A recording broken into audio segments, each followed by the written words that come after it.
What's up? It's Tuesday, and we don't miss Tuesdays. Nope, not even for the holidays. How you doing? It's time for the podcast, and you're welcome. We're here. Merry Christmas. Forgot to focus this camera, I think. Oh, How no. you doing? Just take your glasses off. Yeah, it'll be focus. fine. Guys, welcome to the podcast, and a special thank you to Wulff Den Dad for being a patron. Hey, you did it, everybody. What's the button? That's the button. There you go. His name will be there eventually. Yeah. Thank you very much. We got much to talk about today. At the end of the year, nothing happens. No, well, things happened. Not like big news. There was one big news. Is a little unfortunate. Okay. Yeah. Well, usually around this time, we also go through our little recaps. Steam has a recap. Yes. Is it only Steam? Steam has a recap. Sony has a recap. But I'll tell you right now, I was just playing Ghost of Tsushima this year, like on my PlayStation. I think I played a single thing, but I think it'd be interesting to see. Okay, I'll pull that up. So they got the year-end recaps. Yeah. I wanted to take an opportunity to talk about the Switch 2 being the best handheld of the year as appointed by me. Yes. Hot take. I knew that was going to have a little bit of controversy. Honestly, right before we started the podcast, I was pulling comments because I thought it'd be spicy and fun to go through the comments of people who were pissed off that I picked the Switch 2 as the best handheld of 2025. But honestly, there was a lot of pretty reasonable takes. There was some, people who were pissed off about it, but I was surprised by how many people had a little more of a nuanced take or pretty much just not as much vitriol as I was expecting in the YouTube comments. Well, I don't usually look at YouTube comments because of all the vitriol that's there. They tell you not to. Yeah. I usually have text messages from our parents that just regurgitate the comments into my phone. Yeah. So I'm forced to look at the comments anyway. But yeah, I thought that, I do a lot of videos on handhelds and such, and people, I talk up all these handhelds and it gets this fan base surrounding around all these different niche handhelds. And when I all of a sudden come back and say, hey, the one that's the most popular is actually the one that I think is the best. Right. I don't understand why people they feel a little blindsided. But if you watch all of my videos, I think that it shouldn't really be that surprising, is it? Well, I mean, I'm sure the people who are making those comments don't watch all your videos. Or even some people might be a little bit surprised because you do focus more on PC handhelds and retro handhelds than you do specifically on Switch itself these days. Yeah, I mean, these days I'm just bored by the Switch. I'm just bored by what Nintendo has. It doesn't mean that it's not good. It's just there's other things that I think are more interesting. It's more fun to play my games in these other weird form factors than it is to just boot it up on my Switch. But it's still the easiest, most convenient way to play games. But by making it the number one console of the year, are we getting too ahead of ourselves, or should we save this for when we get to it, or do we want to just talk about it now? I thought we were talking about it now. Well, there's nothing else to do, right? Right. Yeah. No, you're right. So by your own admission, you say that you had more fun with other systems. So by putting Switch 2 at the number one spot, that implies that you are saying it is the best system, not just for everybody, but you personally think that. Well, when we make these types of lists, we always ask, is it the best or our favorite? And this is specifically the best. So maybe not necessarily my favorite. Obviously, I'm going to have my own biases thrown in there. But I would say it's what I think did the best job as a handheld release, and what I would recommend to the most people, and that I think knocked it out of the park. And I think to that point, I don't have a Switch 2, so I can't really speak to mine. That's why I brought mine, in case you wanted to look at it and touch it. I mean, I played it before, but from what I've gathered, the general consensus, because it's 6 months after release, the general consensus seems to be that whatever flaws it may have, it's still an incredible system. It's a surprisingly powerful system. It's very capable. All the games it plays very well. Your Switch 1 library carries over, in a lot of cases play even better. Given market conditions, it gives you the most bang for your buck. $500 for a Switch 2 versus, double the price for even a basic PC handheld. Yeah, and I want to make it clear that you mentioned that I said that I might have had more fun with other handhelds. Mm-hmm. I think by and large, I mean, I did have a lot of fun with a lot of handhelds. I think the Ein Thor is like one that like really like blew me away with how much stuff you could do on it and how cool it was. But the Switch 2, I also had a lot of fun with. Like, I don't want to discredit how much fun I've had every time I pick up the Switch 2. I think every time I even the Switch 1, because I use a lot of handhelds, and a lot of these are big, unwieldy handhelds. When I pick up a Switch or a Switch 2, I'm usually like reminded of how light it is and how nice it is, how nice it feels, and how nice of a piece of hardware it is compared to all these other handhelds. So I know people complain about the ergonomics, how thin it is, but I would rather it be portable. I'm not playing it for that long where it's going to matter that it's so thin. That's like an underrated feature of it. The fact that it's so well designed, yeah. The fact that it's so sleek. Because I don't hold ergonomics in as high regard as a lot of other people do. I think, gamers in general just used to like laptops that are like essentially carrying around a car. Yeah. Yeah, the desktop replacements. What was I saying?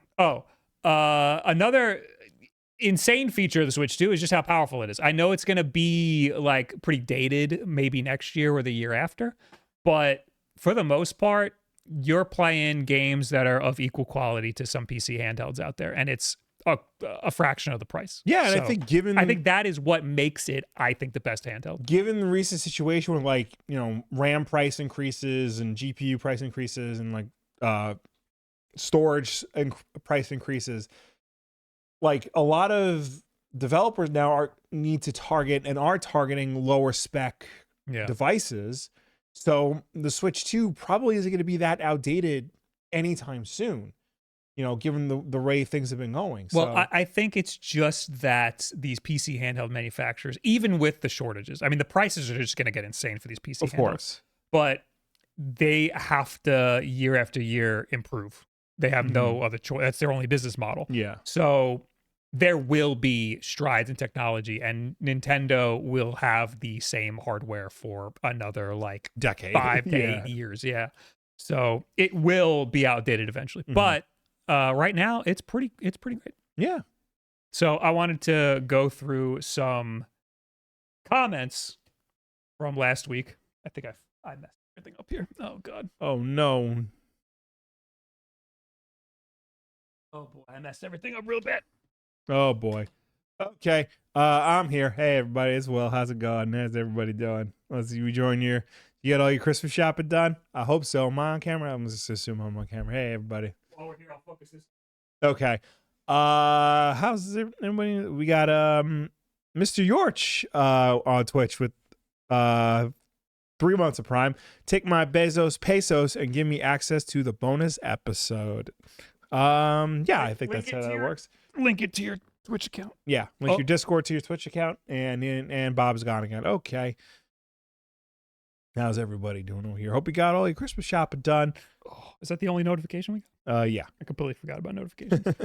That's not the only. Oh, Papa Lab Man. Oh, gave us 1 million gifted subs. Thank you very much.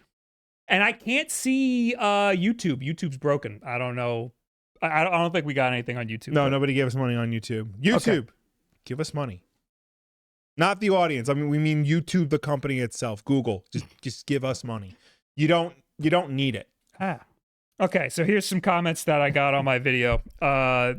This was, I think, the top one. Androsky said, Switch 2 is number 1, grabs popcorn, waits for the comments to get spicy. There you go. And honestly, again, really wasn't that spicy. I mean, there's always that one person that was like, that's their comment. Yeah. Waiting for shit to go down. Frozak says, the Switch 2, LOL. I was expecting the Claw 8 AI Plus after it wasn't mentioned in the previous 4. MSI and Intel cooked on that one. Don't sleep on it. I think that this is a testament to how terminally online people are, because this is one of the things that shocked me about these comments. A lot of MSI Claw 8 stuff. Really? Yes. That came out for me. I tried it early in the year. So it's been so long since that has been a thing. And no one bought that thing. The only way people even know about it is from reviewers. Right. So this is all just propaganda. Yeah, I feel like that's also a case of like, what is it? I hate to bring this up, but like the third Twilight sequel is the best of the Twilight movies, but it's still a Twilight movie, you know? So like not a high bar to climb, and also too like an improvement on bad is still kind of bad. I'll say I liked the Claw 8. I gave it a pretty decent review. It was just expensive at the time. Now in hindsight, really not that expensive. And I do think the Twilight Saga Eclipse is the best movie in the series, but like it's still like is fighting against the source material, which is, let's be real, like it's not the best written thing in the world. So I mean, they try. Like David Slade, props where props are due. He really did try. Sly Ace says, hang on, there's a best Twilight movie? Yes! Of course there is. So, the MSI Claw 8 AI Plus, great handheld. I think I liked the 7 more in my video, but there are so many other great handhelds. I don't think that it deserved a place in the top 5. Obviously, I made the list and I didn't put it in there. Right. So, moving on. Will a single thing work today? There we go. Jesus Christ. Kevin D. Smith. Oh my God. Oh. That I have the Switch to MSI Claw 8 AI. Okay, so people did buy it, I guess. And the RP5 and the Claw blows the Switch 2 out of the water. I am absolutely shocked by the Claw 8 AI stuff. Yeah, I mean, what was Russ's? I didn't watch Russ's video. What is his the Claw 8? Is that why?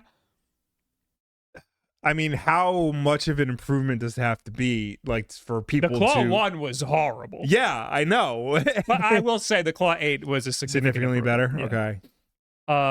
Nick Stir over here says, I appreciate your honesty by putting the Switch 2 at number 1. See, there you go. There's some nuanced takes here. I feel like a lot of YouTubers would be edgelords and balk at that, but it's undeniable. The Switch 2 is the best handheld for 99% of people. The Switch 2 Mario Kart bundle is the easiest recommendation for people for pretty much any type of gamer. I have a Switch 2 and an RG35XX SP as my throw in my bag option for playing Game Boy games, and honestly, I'm totally set for years to come. But again, I understand why people are blind. They feel blindsided by the Switch 2 because there's so much praise for all these other handhelds that have been thrown out there, and the RG35XX SP is also still one of my favorite handhelds, but that came out last year. I think it also, here's something I didn't consider until right this second. Do you think this is the new battleground for PC versus console? Because all those other consoles are PCs. Oh, it's a new... It doesn't replace PC versus console, but it is a new section. Exactly. We used to fight in land, now we're fighting in the air. So because like the PC handhelds, like they are PCs. They are, powerful machines.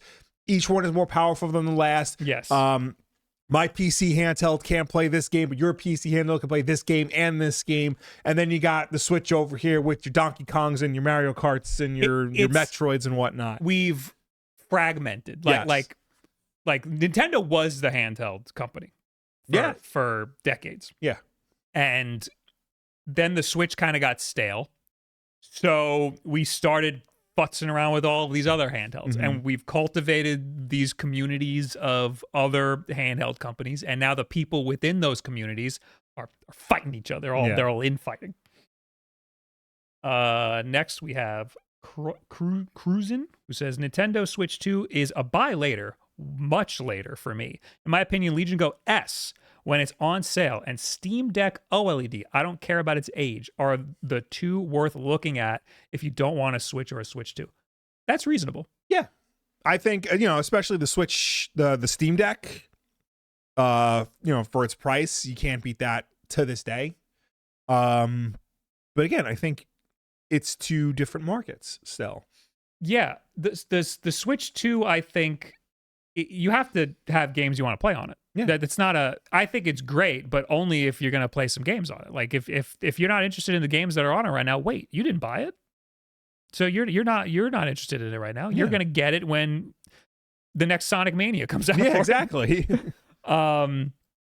The Legion Go S, though, is a phenomenal handheld. I think I did see that Russ put out a video saying that is his favorite PC handheld of the year. And I think I agree. I think it was number 3 in my list, which was the highest PC handheld. It is very good. Anyway. Agreed. I have gone through several PC handhelds, and the Switch 2 is the best in class. I actually prefer my games to just load up and work first time. A sleep/resume feature that works 100% of the time, not when it feels like it, or not at all. Looking at you, Windows. Yeah, I think that's... I overlook the sleep-wake feature a lot. Completely forget about that the Steam Deck and SteamOS has a sleep-wake feature, and Windows has a horrible sleep-wake functionality. I will say this, even the Steam one is not as good as the Switch one.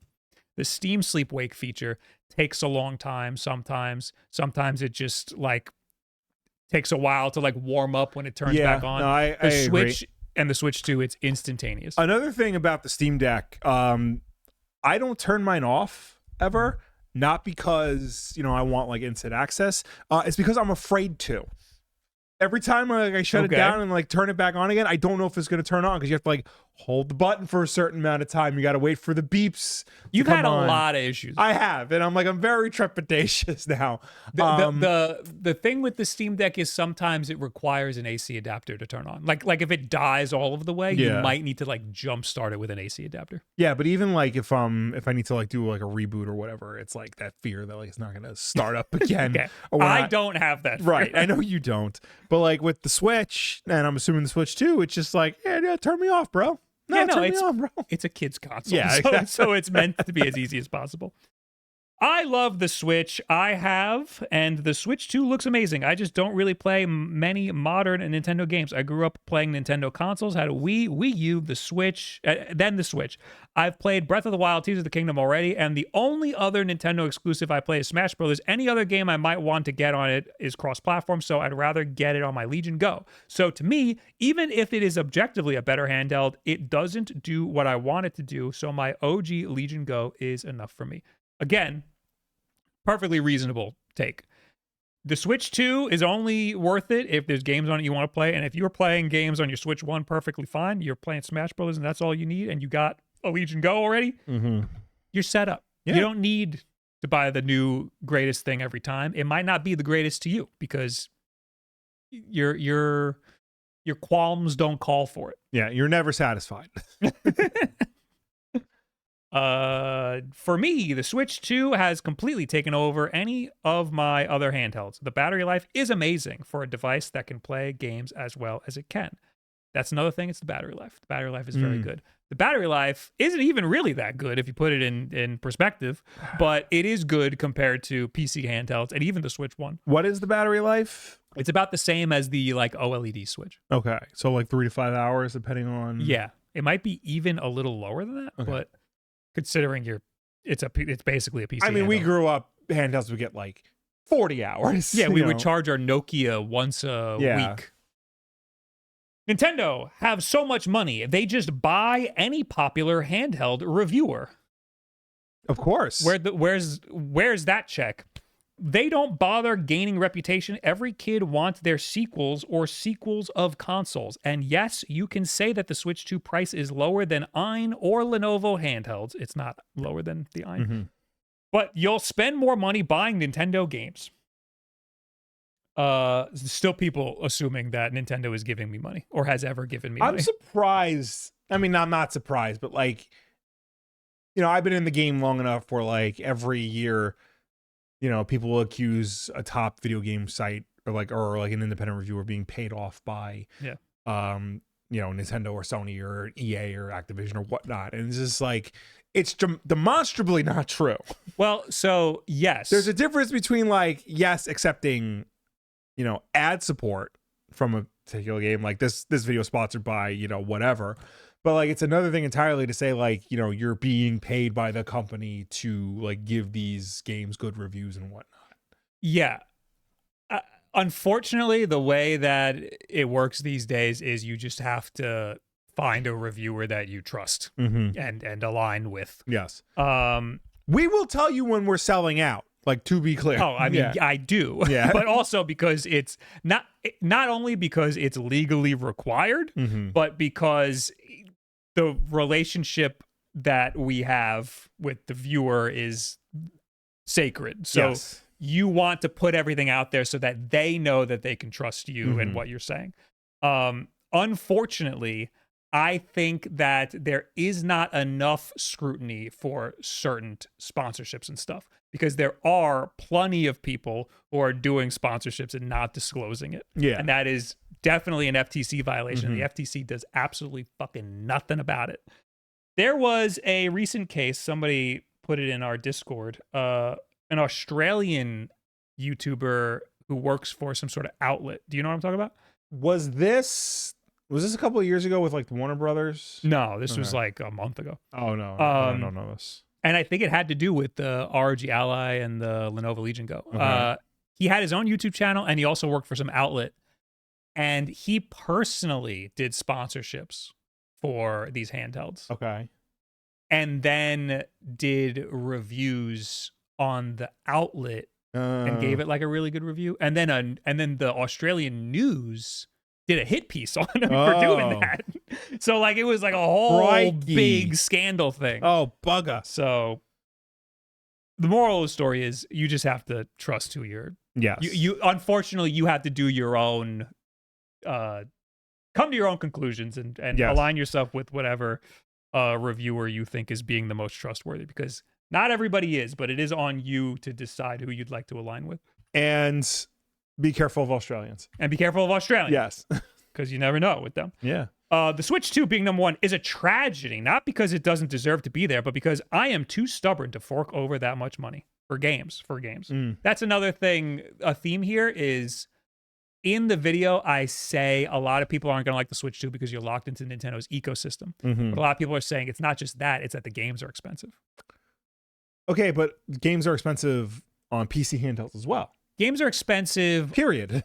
Digitally, yes. I'd say Steam is probably cheaper, but I think it's marginal. I think, honestly, there is an argument that the Switch is cheaper with games because you can get the games physically. Yeah. And you can on a PC handle. You can't get a physical game. So I think it's a little more nuanced than that. I think people are just upset because they see the headlines that games are $70, like Mario Kart is like $80, and that's like a lot, but like that's the only one. Yeah. You know? For now. Heavenly Demon says Lenovo Legion Go S is better than the Switch 2. I love them both, but Nintendo as a company sucks. Valve is way better. I can get so many great games on Steam for the price of one old Nintendo game with 720p graphics and locked to 30 frames per second. I think it's interesting that they're using 720p 30 frames per second as like a gotcha. Yeah, like that's not a most of these games are not even 720p 30, and they're like leaps and bounds better than like half the stuff you find on Steam. So very interesting. But I don't disagree that much. Like I like Steam. I'd rather my games be on Steam, and I play most of my stuff. If I can get them on Steam, I will get them on Steam. It's not just price that like Steam is good on though, because like they have all the other features like, you know, cloud saving, like not being locked behind a paywall. Yeah. Like, you know, the ability to download on multiple systems, regardless of like, you know, the limits on like how many systems you can download onto, is not as strict as like Nintendo's is. And things I've been having family sharing alone has like been a huge thing that like more companies should take advantage of. Family sharing on the Steam. On Steam, yeah. So I'm working on a video on Switch 2 stuff. And I had a lot of problems with the virtual game cards and family sharing on the Switch, because I did like a whole rundown on how it works, and I was wrong, and I had to redo all of it because it doesn't work the way you think that it would. It works. So yeah, it is annoying, and I do like Valve way more for that, but unfortunately, I still think that the Switch 2 is a better console. I'm sorry. For me, I don't want to be locked on a console that uses game key cards. Switch 2 is not a top 1, but in top 5. That's another situation where now you're locked on game key cards. Yeah. But again, Steam Deck or literally any of the other things that I had in the top 5, they're all going to be all digital purchases. Yeah, that's the thing, because like, which is arguably worse. Yeah, the game key card situation I don't think is really applicable to PC handheld versus Switch too, because like the game key cards is its own like separate argument in the grand scheme of like games preservation, like owning physical media versus owning digital media. Yes, it's an argument again. It's an argument for physical media, and that argument is void when we start talking about consoles that are digital only. Yes. This is, again, the hive mind of the internet where everybody's all up in an uproar about game key cards. So they're just using it as like a gotcha when it doesn't fit in the argument at all. Yeah. A couple more we'll plow through real quick.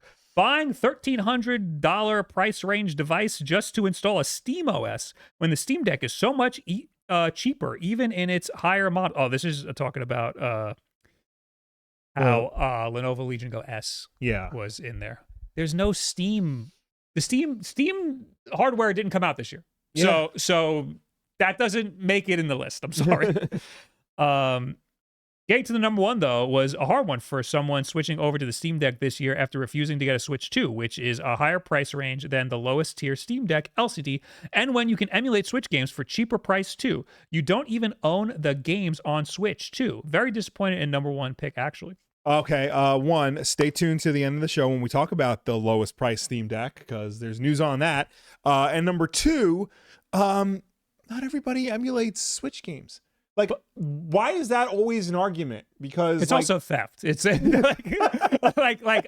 the guy who thinks emulation does not equal piracy.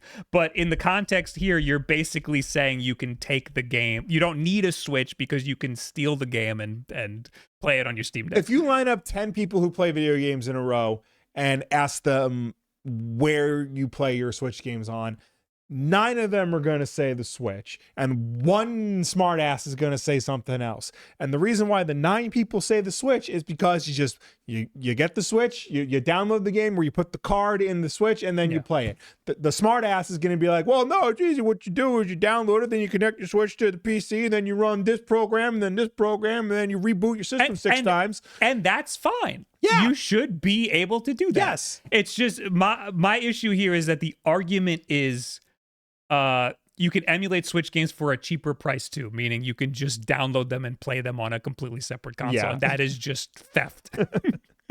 But anyway, also he claims you don't own the games on the Switch. So what's the difference on the Steam Deck then? Yeah. It's the same principle. Like Valve says, like when you download a game, like you were downloading the license to play the game. Yeah. You know, it's a digital purchase. Yeah. So like these arguments are baffling. That's the same thing when you buy a movie on iTunes or you buy music on Amazon Prime. It's the same principle. But also, you don't need to buy a Switch 2. No, I'm not making you do anything. Yeah. I don't really get the Switch 2 being the top. The thinness hurts both the ergonomics. I had to buy a grip case to not have the hand cramps playing it, and the battery life. It's also barely portable. I missed the 3DS. A wild contradiction at the end there. Yeah. The thinness is bad, and also it could be more portable.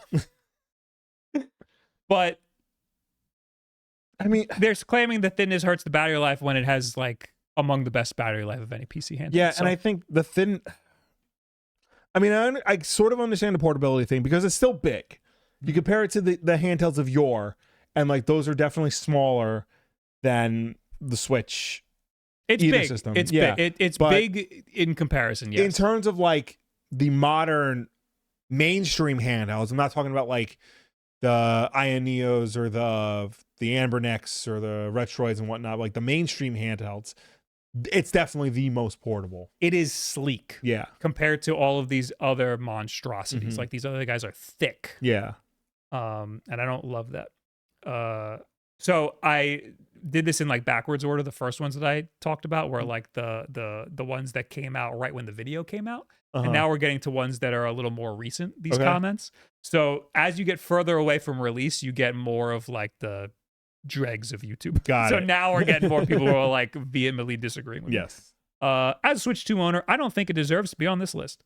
Another guy says, backwards compatibility is such a big feature for the Switch 2. I play tons of Switch 1 games on it, and the hardware is indeed great. I have my PC for the big games and the Switch for everything else. I think that's perfectly fine, too. I'm seeing a theme of people who like maybe have a PC handheld and a Switch, like one PC handheld, one Switch, or like they have a PC at home and they use a Switch or something. Like it's like an ancillary console. Yeah. Switch 2 as best handheld of the year? Yeah, okay, Bob. MSI Claw 8 AI Plus is much better than the Switch 2. I own both. Okay. Again, with the MSI. There we go. I'm telling you. I and everyone I know passed on the Switch 2. Crying laughing face emoji. Fire emoji. 100% emoji. I'll keep my OLED and consider once Nintendo stops the slop. And maybe I'll get one for 3D Mario. Deaf Zelda. I think that's perfectly reasonable. I think that if there's no games that you want to play right now, you skip the Switch 2 until you get a game that you like a 3D Mario or a Deaf Zelda. And the last one I have here was the most recent one. This is the part that bothers me. Many of us only want or can only afford a single handheld. The Switch 2's third-party support has been stellar and is very enticing to me. So hearing that you only play first-party is a bummer because I think it could be the one to replace the PC handhelds. I'm just telling you how I use it because I have a million PC handhelds. So I understand that many, and I think he might be agreeing with me here because I think he timestamped it, and I think in the timestamp I say a lot of people are only going to have one handheld. So personally, I don't play third-party stuff on the Switch 2 because I like having it on as many devices as possible. I like having the versatility of playing it on my PC or playing it on a handheld or whatever. Mm-hmm. But for first-party stuff, you got to play it on the Switch 2. And I've been having a decent amount of time playing first-party stuff on the Switch 2. But for some people, they can just use a Switch 2 and be totally fine playing their third-party games on the Switch 2, like Street Fighter and Final Fantasy VII Remake or whatever. Especially because, like, you still got to remember that a lot of people who are playing Switch 2 now are upgrading from Switch 1. Yeah. And for a lot of people, Switch 1 was their only handheld. Yeah. It was their only system, period. So they were experiencing Cyberpunk and Street Fighter and Star Wars Outlaws and all these games for the first time. Yeah. So that's why third-party releases are doing so well on Switch 2 right now. He followed it up with, I have considered getting a PC handheld, but it's so hard to justify when I can play many of my games on my Switch 2 already. That you got it. You got it figured out. You don't have to do any more. I'm just telling you what I do because I have to, because I review these things, you know? Yeah. Sometimes I have to like take a large step back and think about what my life would be like if I didn't have a YouTube channel where I played every little thing under the sun. Right. So like I probably would have gotten to Switch 2, but I maybe would have a Steam Deck. I don't know if I would have any other PC handheld. Yeah, no, I would imagine you would just have the one. Yeah. You know? I would have a gaming PC probably. Mm-hmm. But I would probably just have a Steam Deck and a Switch 2. That's still like more than like most people need. But, you know, even before I was doing YouTube videos, I was a little fanatical about this type of stuff. Yeah. So I wouldn't have everything under the sun, but I would have some more options. So again, it's totally reasonable to use the Switch 2 for third-party games. It's just I have a lot more options than most people have. Yeah. I also, again, I'm working on a video on Switch 2 stuff, and there are a surprising amount of demos for Switch 2 games. Like Street Fighter has a demo. Okay. Final Fantasy VII Remake has a demo. There was a lot of like the multi-platform AAA super powerful stuff. Mm-hmm. They have demos that you can just, instead of paying $60, $70 for the game, you can just get the demo and play that. So there you go. There's my there's me arguing with YouTube chat about me picking the Switch 2 as my 2025 handheld of the year. There you go. If you haven't seen that video, you don't have to anymore, but you should watch it. There's 4 other handhelds in that video. Anyway, Shinter Pickman, thanks for the Prime. Spiritual Bear, thanks for the 6 months. Merry Christmas to the both of you. I didn't get you any gifts, so take my Prime sub. I'll take it. And thank you very much. That's the only gift that matters, really. And on YouTube, we got Professor Rock with $2 in Luigi's voice. Switch 2 is number 1. How is my Luigi voice? Perfect. Spot on. DC Fat Cat with $5. Why are we all avoiding the fact that the Switch 2 was the only NVIDIA handheld, and yet it was still number 1? AMD handhelds tried and failed. I still think that an NVIDIA PC handheld would go pretty hard. Yeah. I mean, they've shown that they can do it with the Switch, both of them. Look, NVIDIA is like balls deep in the AI arms race right now. So like they're almost out of video games. Yeah. They're almost like done. Yeah. They're certainly, they will go the way of, what was that company? Micron, that they don't make, Crucial's parent company. They don't make consumer RAM anymore. They just make RAM for all the tech companies now. So congratulations. Yes. You own nothing. Yeah, there you go. I would just like to announce that my wife was able to log into Netflix. It locked her out because apparently my house is not in my Netflix household. You are the arbiter of all subscription services for the entire family. I know. And ever since Netflix introduced the like, hey, stop sharing your password policy, it's wreaked havoc on the account. My home is no longer the primary Netflix home. It changes depending on who's using it more. If we're not using Netflix very often, it's mom's Netflix that I'm paying for. I had an issue getting into your Disney Plus. It just wouldn't do it on my TV for some reason. So allegedly Disney does the same thing, but I've never had a problem with them. So I might, it yells at you, but then you could just get in. But for some reason, it doesn't work on my TV anymore. I might have to like come over and like figure something out. You said use one of your fucking consoles to like. Well, that's what I was gonna do. Yeah. Hannah just ended up using her sister's account.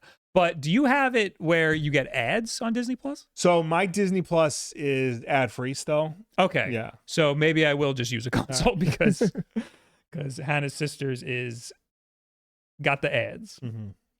Watching Knives Out with ads is very interesting. No, you know what sucks? Watching Star Wars, the original trilogy, with fucking ads. They put the ads in the worst spots. Yeah. Literally the middle of the Battle of Yavin. Right before Han Solo shows up, ad. And it's 2 minutes. You know what sucks? You lose all the momentum. So I also have Hulu. And I'm grandfathered in because I originally had Hulu with ads. And then when Disney Plus came out, I got the regular Disney Plus. There was no ad version of Disney Plus then. And I, got the bundle. So it also has ESPN for some fucking reason. Like I watch ESPN.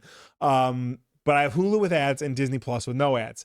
They started putting Hulu content into Disney Plus. But it's confusing because I go to watch Hulu content on Disney Plus and there's an ad. And I'm like, what the fuck is this? I didn't pay for Disney Plus with ads. But it's Hulu branded content. So it knows because I have Hulu with ads, they're going to show me ads on Hulu content in Disney Plus. So are you logged in through? It's all the same account. Okay. It's, that's dumb because that's dumb. Yeah. I hate it. It's infuriating. But like I'm still grandfathered in like on the original like bundle price. So like if I change it, it's going to charge me like $10 more. Yeah. I don't want to do that. We're gonna start pirating things. Yeah. Remember when I was talking shit about stealing stuff? We're stealing now. Yeah, it's okay to steal. All right. More. This is tangentially related, so I wanted to get this out of the way too. Worst year for video game hardware sales since 1995. Yes, this was big news. Coming out here on the end of the year. Spending on video game hardware during November of this year totaled $695 million, a drop of 27% compared to last year, according to market analyst company Circana. This is the lowest video game hardware spending total for November since the $455 million reached during November 2002 tracking period. In addition, 1.6 million units of hardware were sold in the US in November, which is the lowest total for a November month since 1995, which was 1.4 million units sold. The rising cost of consoles probably didn't help. PlayStation 5 and Xbox Series of consoles Both turned 5 in November, but customers looking to pick up one of the consoles brand new are having to grapple with higher prices following price hikes this year. Those hikes have led to a new all-time November high for the average price paid for a new unit of video game hardware of $439. That's up 11% from last year. In November of 2019, the average price was $235, according to Circana analyst Matt Piscatella. Is this adjusted for inflation? No. Oh, it's 1990. It's 2019. I'm sorry. Yeah. Okay. Yeah. This is fucked. Yeah. Everything is crazy. You hear like all the numbers, like you hear Sony say like the PlayStation 5 is like the most profitable PlayStation of all time or some like weird shit like that. But then you look at stuff like this and you see like, oh, it's the most profitable because it's the most expensive, and it just gets more expensive. And and they're not necessarily making money off of it either. Yeah, it's doing better than the other than Xbox is, but I think it's really just coasting. People aren't buying it the same way they bought the PlayStation 4 or even the PlayStation 3. Technology at large is in a really rough spot right now because of the global economy and market conditions. Global economy, market conditions, the AI arms race, yeah. All that stuff is affecting the advancement of technology and this technology consumerism. Yeah. But also, the consoles that we know of are being fragmented and changing in weird ways. Like, it's not, the console wars aren't what we used to have. It's not necessarily 3 big players anymore. There's a lot of other little things. It's been fragmented more and more. PC is becoming more of a thing, and it's growing with all the PC handheld stuff. Mm-hmm. You're getting random shit like the next Playground, which the article mentions, which I need to buy. I'm going to buy this. Because it's the 3rd best-selling handheld. I mean, I'm sorry, the 3rd best-selling console. Yeah. So, this is something I need to know about, and I think that would make a fun video, but that won't happen until, next year. And it looks dumb as hell, and it looks stupid, but I do want to try it and see what's going on. So, there's just so many ways to play games right now, and it's really changing the way that we look into which companies are doing good and which ones aren't. We usually historically have been there's Microsoft, PlayStation, and Nintendo. Who's selling the most? Mm-hmm. But now it's who's got the most software sales, who's got the most boxes in homes, who's got the biggest user base, who sold the most games, because in a lot of ways, who has the best games. Yeah, technically Microsoft sells the most games, so that's because they own half the industry. Yeah, and that's their way of success. So everything's different now. In some ways it sucks really bad, and in some ways it's fine.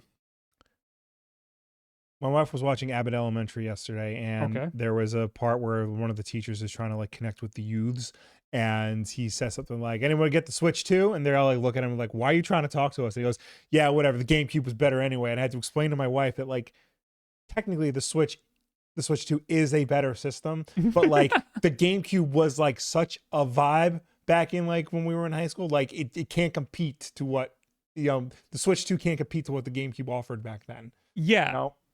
I mean, I don't know, because I'm not a kid right now. So, I don't know if, getting a Switch... I don't know what it's like to get a Switch 2 and be like, hey, guys, you want to come over and play my Switch 2? Because, I guess that doesn't happen. You want to play Fortnite? Go home, and then I'll go home, and we'll play Fortnite together. It happens when my buddy Jake got the Switch 2, but, we're all in our 30s. That's that's the only way we know how to play games. Come over to my house, and we'll play this game. Well...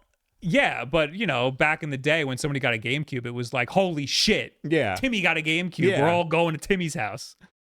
So, anyway, Guitarther, thanks for the 2 British pounds, I think. Professor Rock, 30s. Okay, yeah, I'm still technically in my 30s. He's hanging on for dear life. Yeah, I'm almost there, man. Backlog. Maybe. Backlog.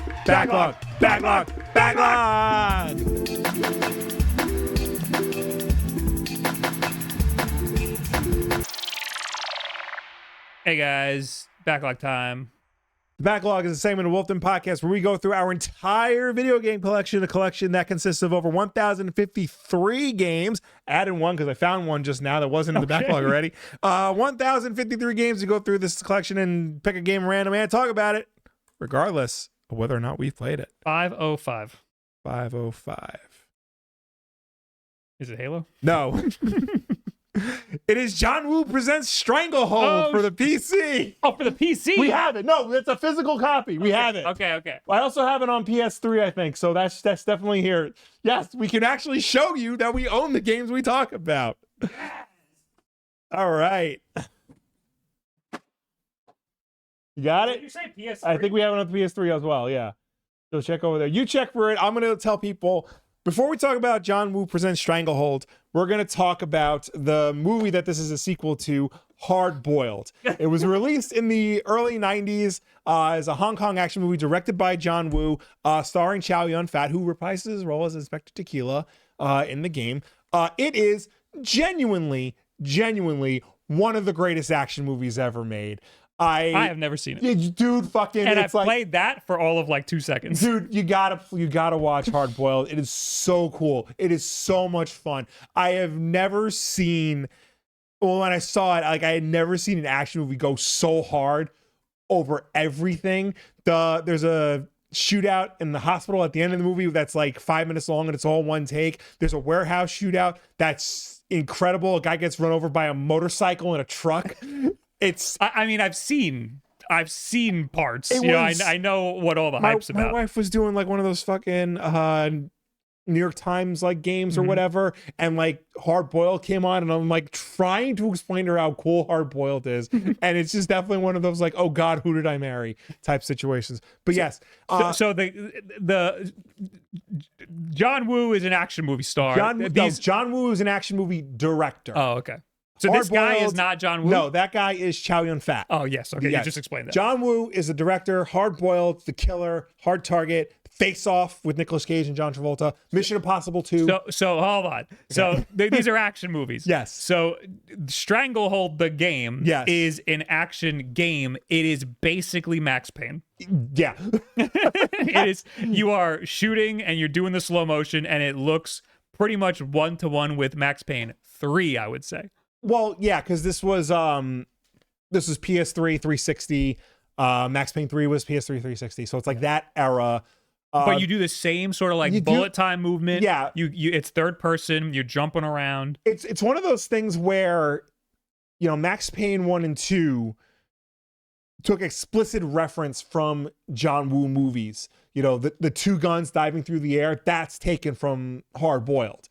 The slow motion, like he puts that in a lot of his movies. The high drama is like in all of his movies. He's got guns and guitar cases. Yeah, exactly. So like that's all from John Woo films.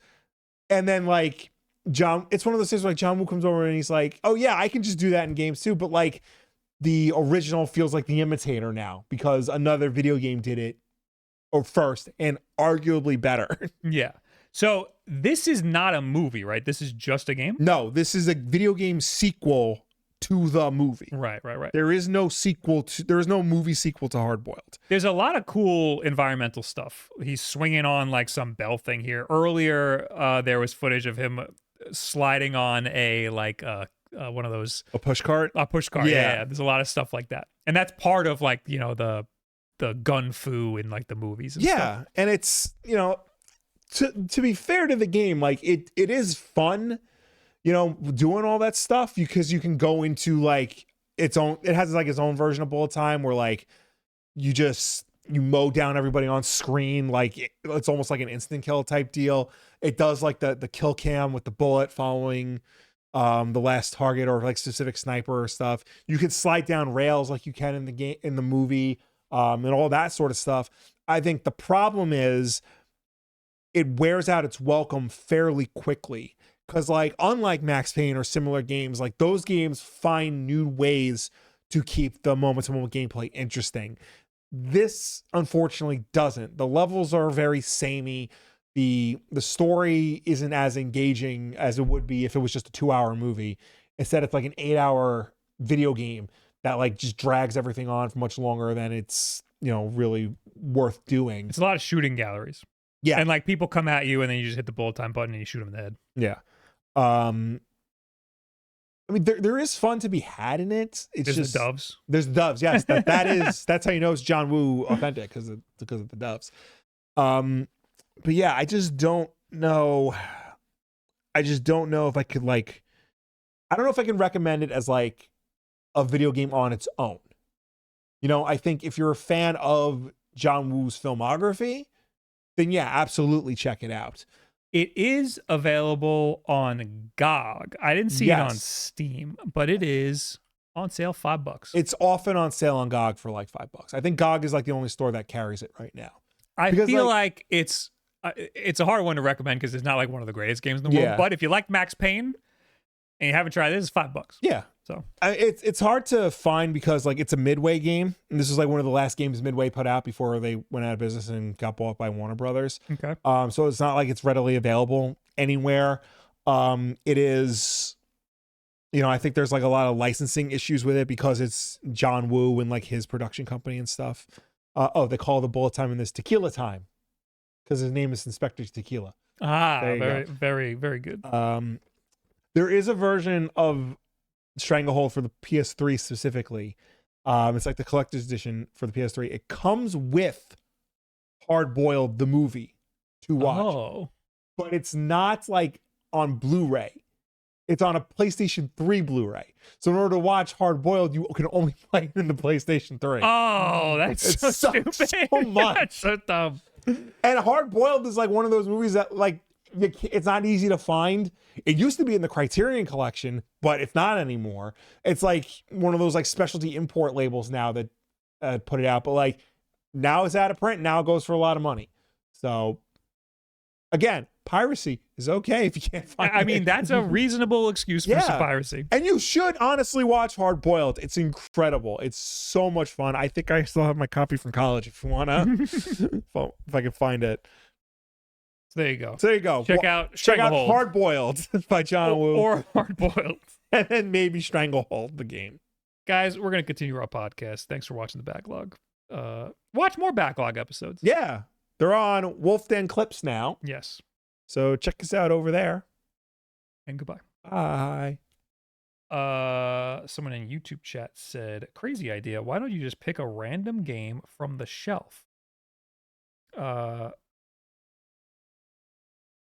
What, just like it's because people are mad that we pick digital games.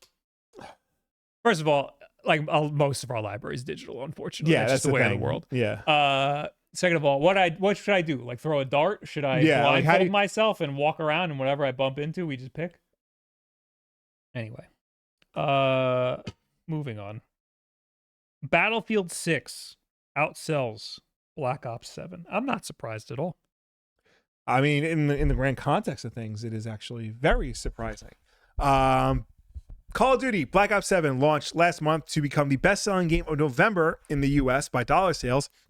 It's both a huge sales feat and common Call of Duty win. However, it looks like its rival Battlefield 6 will reign at the top of the U.S. charts at year's end. This comes from Circana, again, which has Black Ops 7 debuting as the best-selling game of November and the 7th best-selling game of the year to date, behind Battlefield 6 at number 1, NBA 2K26 at number 2, Monster Hunter Wilds at number 3, Borderlands 4 at number 4. Oh, look at that. EA Sports College Football 26 at number 5, and Madden NFL 26 at number 6.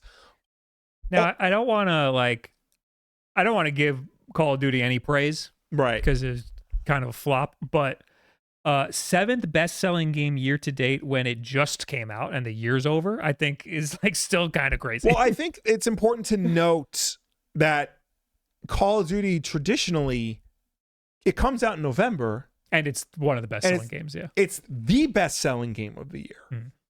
Like, without question. Yeah. It'll come out in November, and it will just be the best-selling game of the year, outselling everybody else. The last time this happened where Call of Duty was not the best-selling game of the year was when Hogwarts Legacy came out, and that was an anomaly. Yeah. Because the only other company that could beat Call of Duty is Rockstar with GTA 5 and Red Dead Redemption 2. And to find a game that sold better than Call of Duty before that, you have to go back to 2008. So loud. Do you know what game outsold Call of Duty in 2008 to be the best-selling game in 2008? Red Dead Redemption. Rock Band. My God. Yeah. So that's how far back Is you that have to go. Activision? No, that was MTV Games, distributed by EA. That is crazy and indicative of a downfall of Call of Duty. And it's like a hard downfall too, because like even last year probably didn't do nearly as bad. No, but like you got to think of like Modern Warfare 3, which like everybody hated. That was a disaster when it came out. Call of Duty Ghosts is regarded as like the worst one. But like even those are the best selling games of their years. And people were going through like just like a ritual of every year just buying the new Call of Duty. But like at this point, Black Ops 7 is not like the number 2 best selling game. It is the number 7. That's like a sharp decline. There's a lot of competition. I mean, obviously Battlefield. People were just clamoring for something different in like a war shooter genre. So this was a perfect time for Battlefield. But also there's competition in free-to-play stuff. Fortnite, people are just playing that. No, but you don't have to go to the store and buy the new Call of Duty every year to play with your friends online. You can just continue to play Fortnite, play Arc Raiders, all of these games that are competing with your time. So Call of Duty isn't that thing anymore. It's not the third place for people. There's plenty of other third places. And it's, it kind of hasn't been the place for a while, but I think, like you said, people just get it out of habit.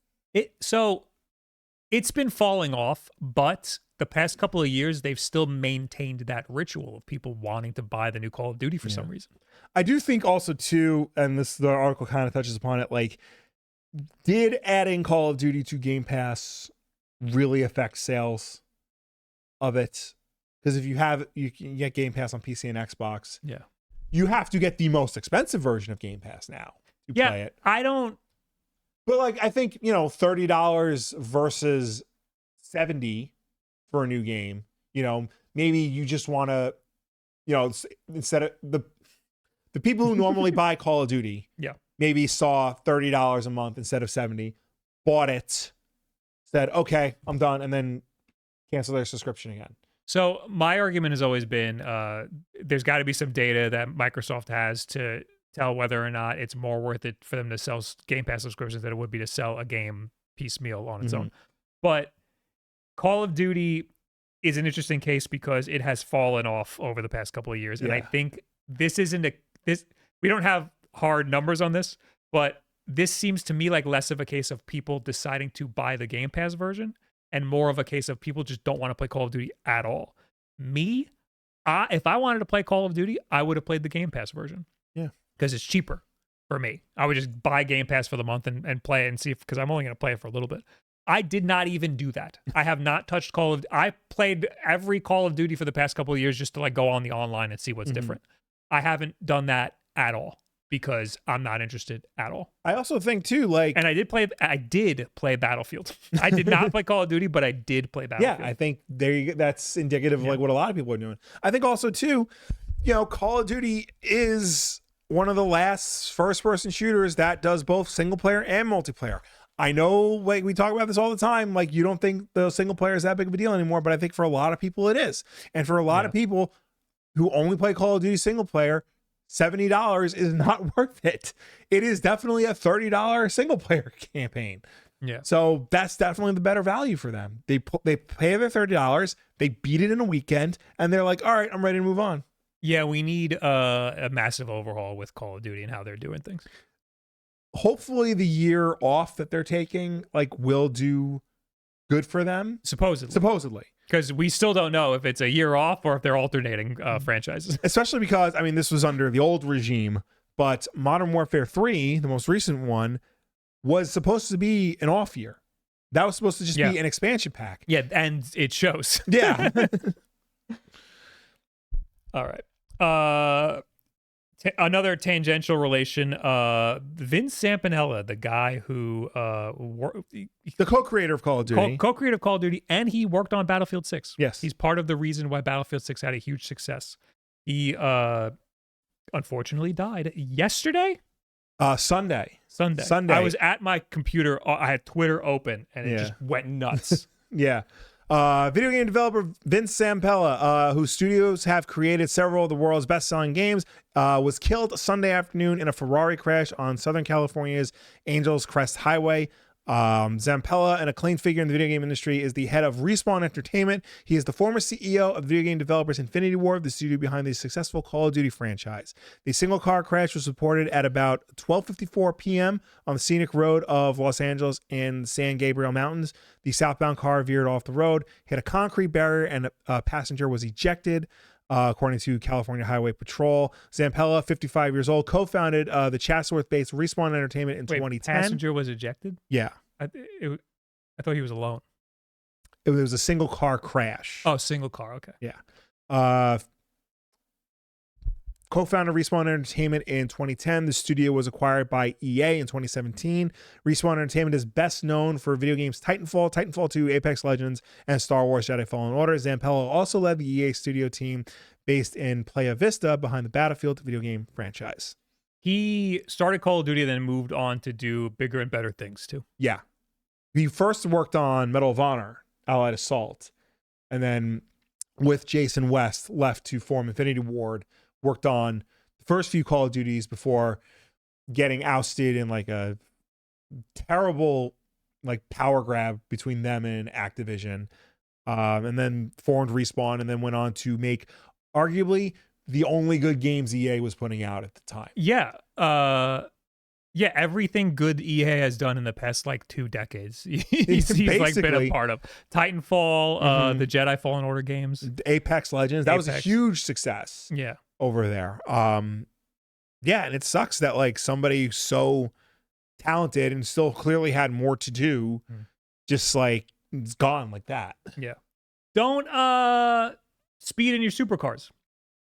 Well, I would when all the news was breaking and it said single car crash. Yeah. I was like, oh God, like at least no one else is hurt, you know. Yeah. But then I went to his Instagram because I wanted to see what games he was recently working on. I wanted to make sure that he's the guy from Battlefield 6. Yeah. And his Instagram is all supercars. And I was like, single car crash starting to make a lot more sense now. So be safe. Yeah. It's one of the easiest ways to go is driving super fast on a highway. Yeah. Please, for the love of God, don't do that. Anyway. Rest in peace, Vince Zampella. Thank you for, again, being the only good thing in EA. Yeah, he did. He's one of the pioneers of the industry. He's one of the definitely. He did a lot of great stuff for shooters. Anyway, let's do something fun. Okay. You didn't know I was going to do this. No. I have here the STL that leaked for the iPhone Fold. Wow. That is supposedly coming out next year. Yeah. Isn't it a weird aspect ratio? It is. And then it folds like this. There won't be a seam, supposedly. Well, and this is the camera on the back. So, and I printed it in red because I just had red filament in there. This is the code red, product red version, which they don't do anymore. No. So it is a little bigger than a Field Notes notebook thing. Right. So this is the 17 Pro Max that just came out. I'll let you what's with it. And okay, so I'll definitely give you your camera. So it's smaller this way. Yeah, but it's wide. It's weirdly wide. Yeah, it's definitely wide. You have the Max? This is the Max. Oh, okay. Yeah. And then you open it, and it's like, why? Yeah, it's weird. I'm trying to think. This is a Field Notes comparison. Was the Air, the iPhone Air that came out? Yes. The theory was that was really just a test bed to see if they can do. This looks the foldable about as thin as an Air. As thin, but the Air is closer in length to one of these. So like there's still like all this space that's like missing. Yeah. Yeah, well, it's distributed across the... Yeah. My hope is that this is going to be a lot more powerful than in Air. I mean, because the Air, I'd like the Air to be a little more powerful. I'm mostly concerned about the camera. I do want the Fold. It's not going to be good. The first iteration is not going to be good. There's going to be problems, but I want it. I want a weird aspect ratio. Right. I want to see what 3DS games look like on this thing. I would be interested to see, like, especially because this size, because most of the foldable phones are still the same height as like a regular phone. Yeah, they look like regular phones and then they just fold open. But this is weird, and I kind of like it. See, okay, because back when Steve Jobs was running Apple and Johnny Ives was like in charge of development, like they did things like this where they kept product sizes a certain and shapes a certain way because of how natural it felt. Like the original iPads were done that way because it felt like you were holding a piece of paper in your hand. And that's, I think this is supposed to be like a field notes like notebook, like what you have down there. Yeah, there you go. It's a little taller, but still. Yeah, but it feels more like a tiny notebook. Exactly. However, I will say, if you're going to like touch the screen with one hand while it's closed, it's like impossible. Yeah, I mean... Well, close it and try to... Like this, like the screen would be here. With one hand. Yeah. Well, I mean, to be honest, it's kind of hard to like operate this with one hand. That is true. Let me see the comparison with your new phone. The width. Like that. Yeah, it's like a little. It's really only a little thicker. It was a lot thicker than mine. I have the 15. Yeah, but it's still a Pro Max. No, it's still only a little thicker. Mm-hmm. Yeah, but no, this is about as thin as an Air. I would say, if it's completely open. Yeah, and when it's closed, it's like as thick as mine with the case on it. So yeah, it's very weird. It's definitely a weirder aspect ratio than any foldable that is out right now, but it's like a little tiny notebook. It's kind of really cool. I'm kind of really into it. So the STL is available if you do enough digging. It's on Maker World. Okay. It's probably gonna get taken down. This is probably gonna be more than $2,000. Oh, 100%. That thing's gonna be expensive. It's gonna be really, really expensive, which is gonna be a deterrent for me. But I think it'd be really cool to just be sitting there. You got your little iPhone, and then you just go boop, and now you have a little notebook. It'd be cool to read something on. Be cool to read. You can have 2 feeds at once. You can even set it up like this or like this, and you can have a little selfie cam. Yeah, I did notice there's only 2 cameras. I don't know if that's like, I don't know if there's gonna be 2 or 3. Well, the Air only has the 1. Air only has the 1, and again, that's gonna be something that might be a problem for me is having a bad camera, because I like having a really good camera on my phone. I think the base 17, the Air, and the Pro Max all have similar cameras. Like, I think in terms of like the specs, they're all more or less the same. The Pro Max just has the extra lens that does telephoto. The telephoto is really important to me. Yeah, I love the telephoto lens, and this probably won't have that. They might do some like AI bullshit where it like merges them or something. Yeah. But my understanding is that even the Air, the camera is like pretty decent. Yeah, but and the front-facing camera is the same on all of them. I want to know if I'm losing anything, like especially if I'm going to be paying $2,000 for an iPhone, it better be the best goddamn iPhone. So if I'm paying $2,000 and the camera is worse than the one that I even have, like that, how could I justify that? You could do what I'm doing and pay it off monthly with an Apple Card. An Apple Card. Okay. As long as you're not doing the carrier thing. No. You do have to select a carrier. Even I learned that's an American thing. They don't even allow that in other countries. That doesn't surprise me. They don't allow them to lock the phone behind the carrier. Yeah. I listened to the Verge's podcast Version History, and they just did an episode on the iPhone 4, and they spent a lot of time talking about, like, remember when this was only on AT&T? And like you had to buy phones through a carrier? Like, that just doesn't exist anymore, thank God. But like, it's so dumb that like we were like, Apple kind of one of their biggest successes is that you can walk into the store and buy an iPhone. Yeah. If like back in the day, if you wanted a Nokia, you would go to the AT&T store. Yeah. Or like whatever. Or if you want a BlackBerry, you go to the AT&T store. Yeah. You can't just go to the BlackBerry store and get a BlackBerry. You can't just go into Target and get a BlackBerry. You have to go to your But now, carrier. even if you do that, you go to Target. You got to go to the specific phone guy. And he's going to sell you the AT&T subscription or whatever. So, yeah, the fact that you can just go and buy the piece of hardware. I remember I got the 1+1 because you could just buy it from OnePlus unlocked, and it was cheap, and that's it. Anyway. Bob, are you going to get the Steam Machine? Yes, I'm going to get the Steam Machine. I would like to get the Steam Machine, but I don't know what it's going to cost. Probably going to have 7 of them eventually. Indie Game Awards revokes Clair Obscur wins over AI use. I heard about this, and I thought this was like a bullshit thing. But go on. No, it's real. Clair Obscur Expedition 33 took home the Game of the Year and debut game wins at the Indie Game Awards on Thursday, but just 2 days later, the IGAs rescinded both honors from developer Sandfall Interactive and publisher Kepler Interactive. The reason? Clair Obscur Expedition 33 released with AI-generated assets. These were patched out days later, but the AIG policy clearly states games developed using generative AI are strictly ineligible from nomination. Per the Indie Game Awards FAQ page. The Indie Game Awards have a hard stance on the use of Gen AI throughout the nomination process and during the ceremony itself. When it was submitted for consideration, a representative of Sandfall Interactive agreed that no Gen AI was used in the development of Clair Obscur Expedition 33.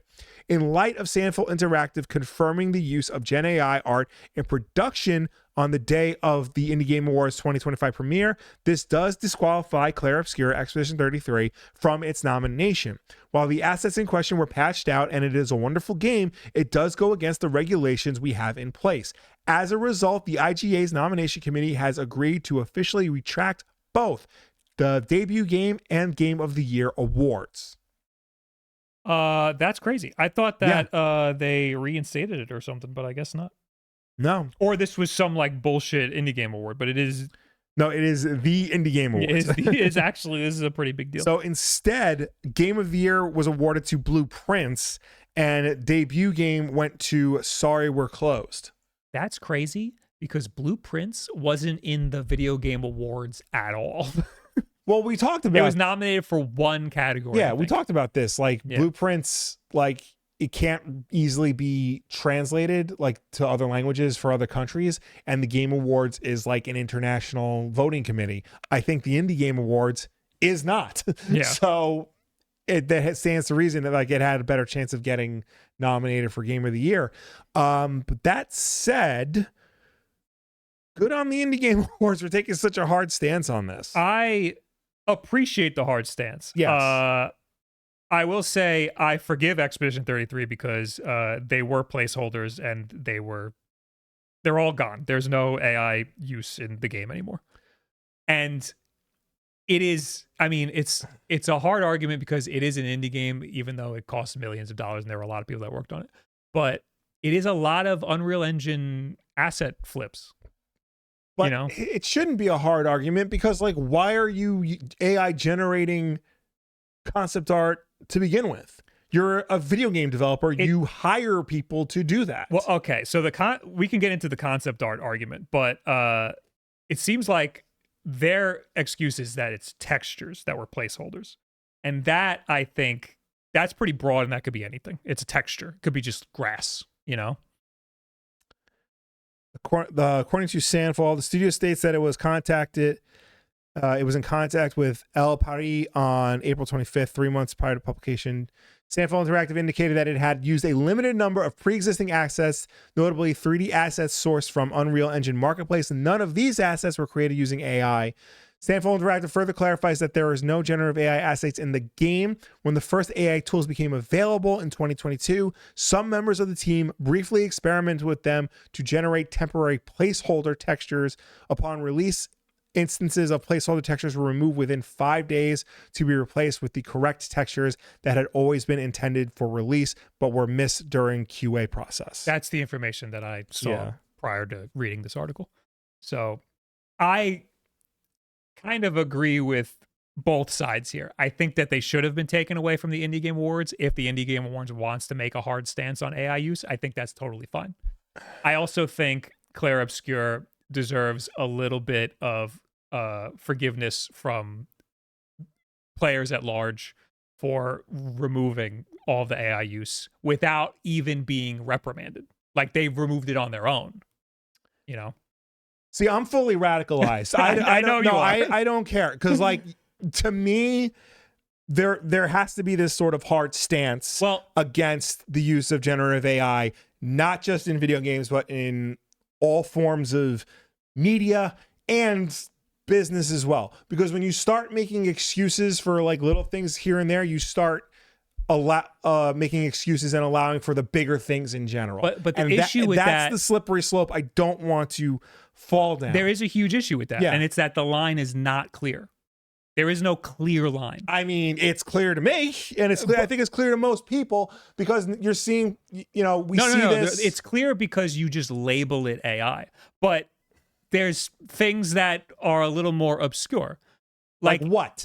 Like if you're generating a texture, what's the difference between doing a content-aware fill and doing a generative AI content-aware fill? There's two different Adobe Photoshop fills for pictures. One of them is labeled AI. One of them is the computer generating based on other stuff that's in the picture. So like, where's the line there? It gets muddied because now companies like Adobe, they will label things that previously weren't. Exactly. That's my argument. And I think it's going to come down to the users of these programs and the consumers at large to, you know, not so much know the difference, but like understand that at a certain point you have to reject it entirely. You have to hurt companies like Adobe and OpenAI and Microsoft and Google and like so forth and so on to showcase that like you don't want this shit anymore. And if it means not using the product even in the way you would use it previously, then that's the way it's got to be. And we're starting to see pushback on this because Battlefield 6, you know, got caught using Gen AI as placeholder artwork for its DLC. Call of Duty's gotten called out like year after year for using. They were like the first. Yeah. Larian got called out because their CEO like was talking about using Gen AI for development. Microsoft is reeling back Copilot features because nobody's using it in Windows 11. Well, here's another great example. Kojima I just had a viral tweet that over the weekend. Oh, I'm not on Twitter. Tell me more. Kojima tweeted. He said something about how he could see AI being used for enemy behavior in video games. Mm-hmm. We've always called enemy behavior in video games AI, and he's just, you know, saying that's the use case for AI now is what we've always been using AI for. Right. So do we ban Kojima games because he considers using AI for enemy behavior, even though that's something we've been doing since before the 90s? Well, because that's like Kojima. It's technically generative AI, but it's like not really generative AI because it's been something that's been going on since before AI. No, I think Kojima is smart enough to know the difference between like the artificial intelligence that has been implemented in video games for decades. But are the consumers smart enough? Because you just said people need to take a hard stance. That's why I'm saying this is not. It's not as cut and dry. There is a murky gray area. And yet there really shouldn't be. It's murky through no fault of our own. Right. No, you're right. Yeah. It's because these companies stand to get a bunch of money by just labeling everything AI. Mm-hmm. And then it ends up hurting things because they just want to shove AI into everything or just say that things are AI when they aren't. And there's certain things that we don't want to be AI. We want creativity to be people and not the computer, especially because it just looks bad most of the time. And we're just getting it shoved down our throat, and it's harder for us to determine whether or not we can support it or can't. That's why I don't think what Expedition 33 did was so bad, but I also agree that they should have been taken out of the Indie Game Awards because I kind of like the hard stance that the Indie Game Awards took. See, I don't think I'm of the opinion that like if you're creating art, you need to create the art, and that goes all the way down the line. If you start cutting corners at like creating concept art, creating textures, even just creating ideas. These fucking people who are like, oh, use ChatGPT to create your ideas. Like, you're a creative person. You shouldn't need a robot to create your ideas for you. That's uncreative people telling creative people what to do and how it'll be easier. So, in terms of concept art, this is very interesting because it's been something that I've been thinking about because I used to want to be a concept artist. And I remember distinctly taking a concept art class with, and I've told this story before, took a concept art class with somebody who worked in movies and they were a traditional artist.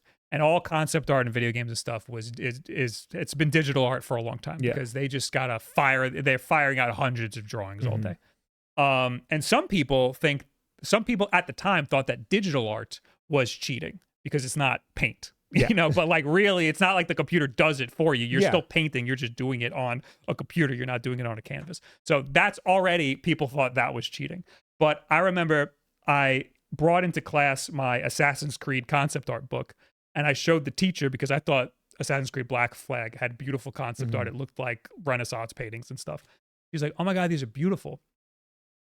Wait a second. These aren't drawings. Some of them were photographs that were drawn over. Okay. And I'm like, yeah, sometimes they do like kit bashing. They like take stock photos and they draw over them because they got to get the stuff out quickly. And she goes, that's not art. And I was like, it is. It's just not traditional art the way that you would do it, but it's still art. Neil Adams said everybody copies. Yeah, Neil Adams, the comic book artist, traced a lot of his like very successful drawings. And I think it was, I want to be very careful, but Greg Capullo, I remember him saying like shit talking people who trace and shit talking people who use reference material to draw. Yeah.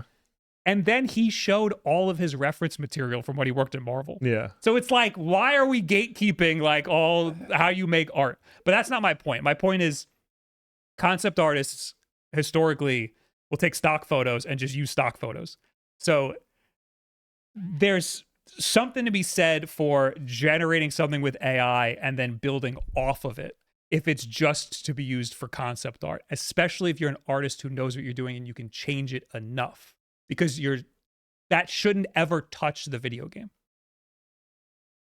But even then, I don't, because like a person had to take the picture. A person still had to physically like color over the picture. They had to like put it together and like form something cohesive. AI at its best point can't do that. But that's why you need the human creativity to fix it. You can't just, that's the problem with AI, is that it's not a one-stop shop. You put your little dumb little thought into the computer and then it spits out some trash. If you don't know what you're doing with that trash, it's just always going to be trash. And that's the problem that everybody falls into. Yeah. And that's why everybody hates AI. I mean, there's more reasons to hate AI. The impact on the environment and the resources, the fact that like, you know, we can't buy memory right now because it's all going to that's the reason data I centers. hate it the most. Yeah. But also there was another thing that we're going off on a huge tangent. Yeah. But another thing that I saw recently was Marvel Rivals was accused of using AI for some promotional art. And I looked at it and I was like, that does not look like AI. It just looks like concept art. It looks like a lot of concept art is a lot of like sketchy drawing and like little details aren't important because you're looking at the big picture. And that's something that AI does as well. It does it a lot worse, where like if you look at it too long, you'll start to see things fall apart. With concept art, you'll look at the fine details and they'll be like messy and weird, but it's like charming and cool because a person did it and you can kind of see what they're doing. And people were picking it apart like they were like professionals, and they were like, oh, a snowflake wouldn't look like this. It's like, no, the guy did it in like 10 minutes. He's a professional artist. He knows what he's doing. So like I can see a lot of similarities there. But my point is, it's very nuanced. There is a line, but the line is a little murky. And I can see the use cases in some respects. The problem is the industry wants it to be everywhere and nobody wants it there. And I think in order to combat that, the line has to be very like firm and like gung-ho. Like if we're gonna beat this thing, but the problem is that you would be okay with it if it wasn't called AI. Then if for example, in my video last week I had a lot of audio issues. I put it into Adobe Podcast. That's an AI editing tool.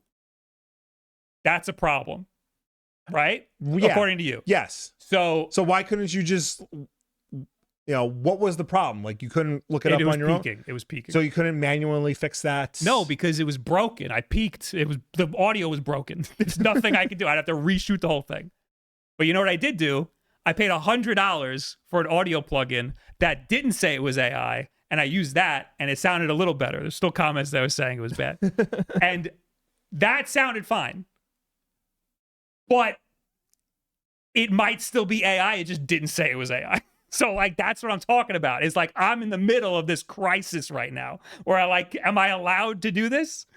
People have been doing this for years without. Yeah. Like, but it's technology. It's always going to advance. It's always going to advance, but like, it's not advancing in the way they think it's advancing. Like the whole. Well, some people are assuming it's advancing more than it is. Yeah. Is the problem. Elon promised us he'd have a man on the moon within 10 years. That was like 15 years ago. Another thing, I keep arguing that AI will eventually fail, and then all of the computing power that all these companies have is going to turn into cloud computing, right? Mm-hmm. I saw an argument that said even if AI is successful, it will continue to be more resourceful and lower the amount of compute that it needs, which is like, I saw something that was like XAI, like Grok. Yeah. It used to cost like $100 per million computes or whatever. Now it costs 10 cents per million computes. Okay. So the more RAM they keep buying up, the less they'll need. So they're buying all this stuff. And even if it is successful, they won't need all of it anyway, because it'll be more efficient. It gets more and more efficient. Yeah, technology always gets more efficient. Yeah, so either the AI will fail and they'll have all this RAM for no reason, or it will be successful and they'll still have all this RAM for no reason. So either way, we don't have any RAM. Yes. That's the two downsides. Either way, it's not going to be good for us. Yes. Anyway, I hope you enjoyed the AI section of the podcast. Yes. Now we can get our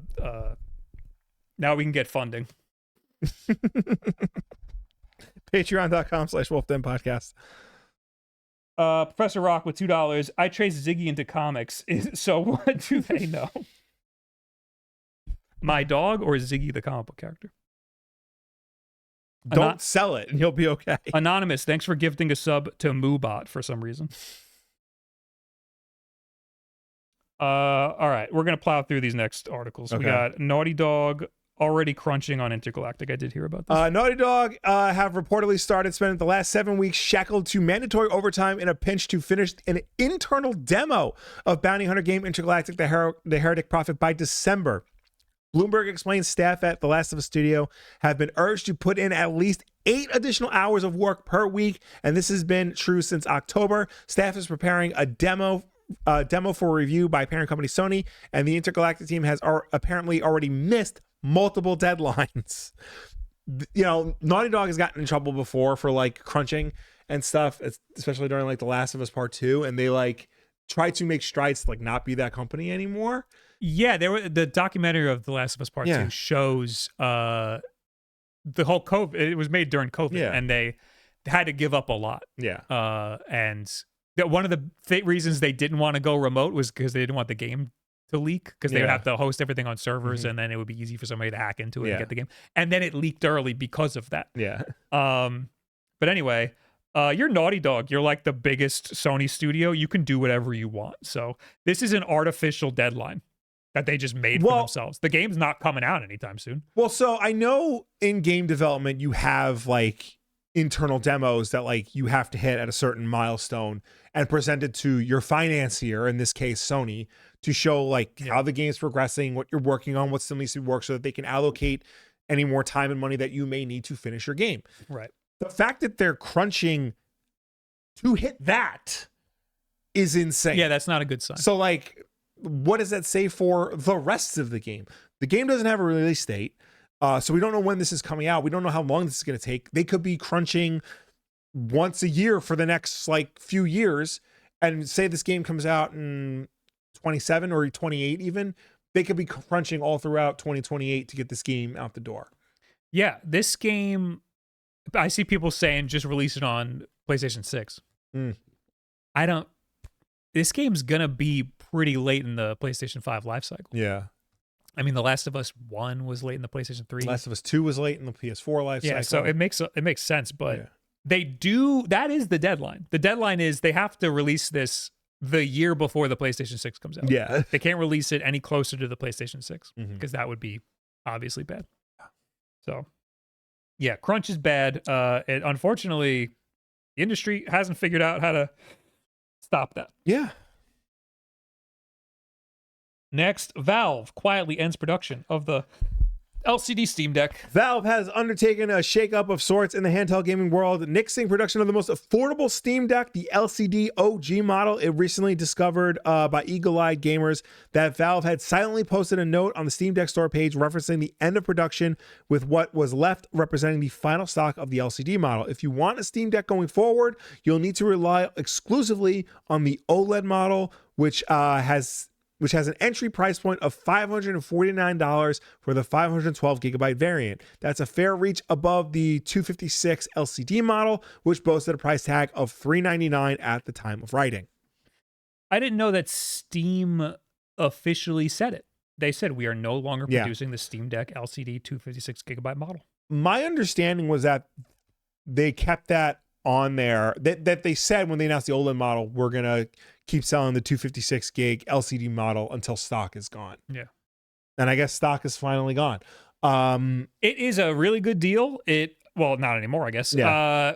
It was a very good deal. It ran almost just as good as the OLED. The OLED is like slightly better, but like it's really not even worth upgrading to if the performance is all that you care about. Yeah. The screen is the thing to upgrade for. The screen and the 90 hertz display and the OLED, that shit is really nice on the OLED Steam Deck.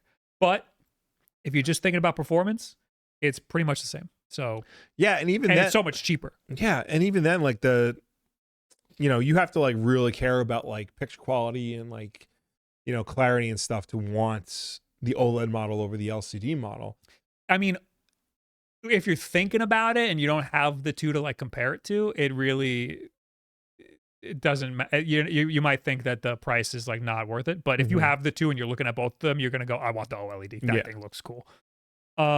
This sucks because it's so easy to just say, hey, the Steam Deck's $400. Yeah, and it's not anymore. It's $200. It's $530. I feel like $550 now for the base model. I feel like they could have even kept this model going because internals are not that different between the OLED and the LCD models. It's just really just the screen and the battery. No, the internals they're produced differently. Like they're manufactured differently. The way the screen is built into it is different. Right. There's like a lot of little there's a lot of little things that are different. But even still, like a lot of the parts and pieces are like, carry over between. I'm just saying the molds are different between the plastic. Like that's like a lot. Yeah, but like they have all the stuff already. Like a lot of the internals are shared between the two. They could have kept this in production. They obviously killed it for. I'm telling you, the internals are not. The point I'm trying to make is that your point is not good. The battery's different. The screw holes are different. The molds are different. It's two completely different things. I don't think they discontinued this just because they ran out of stock. I think there is a more specific reason. I think that they want to start selling Steam Decks for more than they have been selling them for. Okay. And I think that killing the cheaper model helps them get to that price point. It is possible that the LCD was costing them money. Mm-hmm. But I think that it's been around so long, it probably isn't costing them that much money. Right. But like all the other PC handhelds start at $600 for like their base model, and like Valve probably needed to put out a product that could compete on that level. I would say it's just obsolete and they're working on the next thing. Well, the next thing they're working on is the machine. Yeah, but after that, you'd bet your ass it's going to be another handheld. And I think that they're moving focus over to that. And I think that this is fine. It's just my biggest issue is that you can't say the Steam Deck's $400 anymore. Yeah. It's not as good of a deal as it once was. $550 is still a very good deal, especially compared to all these PC handhelds that are thousands of dollars now, that are $1,000 and up. But like, we were saying the Steam Deck's $400 compared to the Switch. Yeah. Switch is $450. So like you can get a Steam Deck for cheaper and it plays all your PC games and stuff. But now you can't get a Steam Deck for cheaper. Unless, of course, you wait for the refurbished ones to come in. Then you can get those for really good deals. Yes. You might still be able to get a refurbished LCD. Yeah. Last news. Resident Evil Game Boy Color. I thought we had this. No. This is this is not Gaiden. No. Okay. This is the legendary canceled port of the original PS1 game for the Game Boy Color. Oh my god. Yeah. It is ugly. So I'll just summarize it real quick. So there was developer HotGen was working on a port of the original PlayStation 1 Resident Evil game for the Game Boy Color. It was almost complete before it was canceled and never released. These pictures are real resolution. Yeah. Versions of this game have leaked online before, but it was never in any sort of finished state or any real like playable state. Recently, however, a version of the game that is as close to complete as ever been found has been released. It is said that the game is 98% complete, which means you can play the entire game start to finish. Everything's in there. There's certain quirks here and there, like some of the cutscenes don't work properly, and like there's still bugs here and there, but like for all intents and purposes, this is the entire game. This is insane. It is a 3D game. Yeah. You've never seen this before? No. I'm confusing it with Gaiden. Resident Evil Gaiden is a top-down game. This game actively tries to emulate the camera angles. Yeah, and you are walking around in a 3D space on a Game Boy. It's still fixed camera angles, so like the backgrounds are probably just a PNG. Yeah, but like that sprite, like they had to like invent a new way of sprite scaling. The sprite is moving. Yeah, in 3D. Mm-hmm. It looks like shit, but dude, I remember when this was supposed to come out, like back in 1999. I think I went to Toys R Us and like, hey, did this come out yet? And they're like, no. I'm like, oh, all right. I think I'm confusing with Gaiden. Yeah. Because I remember I'm having memories of Gaiden, but no, I'm like, I would like sit there and be like, how would Resident Evil work on a Game Boy? Like you move with the D-pad, obviously, like aim with A and shoot with B, but like what there's a lot more to it than that. Oh, he's pulling out his knife. Yeah. Oh, and interact with select, maybe? I don't know. Yeah, you only have a D-pad and 2 buttons. Yeah. So like I'm very mesmerized by how this works. I'm gonna have to. It's gonna be so bad. Yeah, no, there's no way. This is gonna be good. There's no way in hell this game is good. Yeah. But like the fact that it exists at all and like kind of works. Yeah. I've had the ROM for Dinosaur Planet for a really long time. Oh, okay, and yeah. I've been wanting to play that because that's like also like pretty near complete. Yeah. That's the what ended up being Star Fox Adventure? Fox Adventure on GameCube. Yeah. So it became Star Fox Adventure because Miyamoto went to like look at Miyamoto went to a development milestone at Rare to look at Dinosaur Planet and he goes, hey, that character kind of looks like Star Fox. Why don't we just make it Star Fox? Yeah. I forgot to pull a tweet of the week. There were some banger tweets this week, though, I will say. Did I have a good one?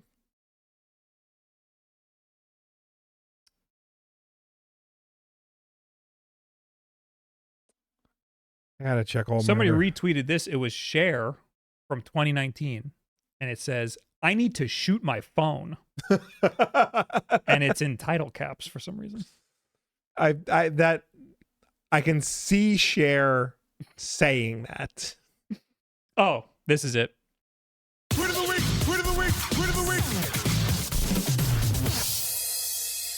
This is a picture of Leon Kennedy in Fortnite. And it's and he's next to SpongeBob, also in Fortnite.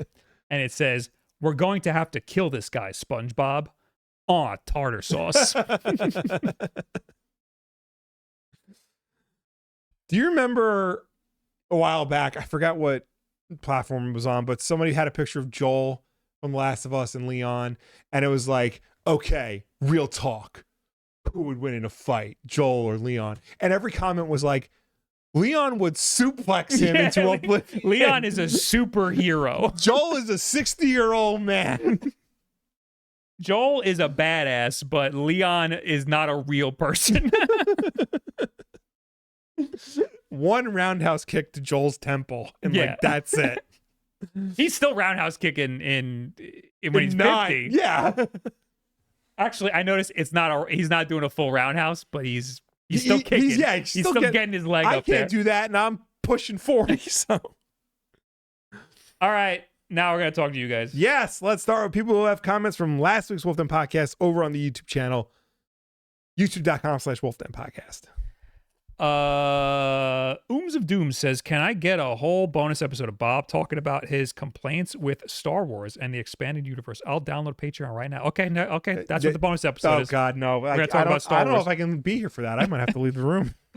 Stewie Hunter says, hoping it all works out well for Arcade 1UP. I owe them for the fact that they turned my kid into a gamer.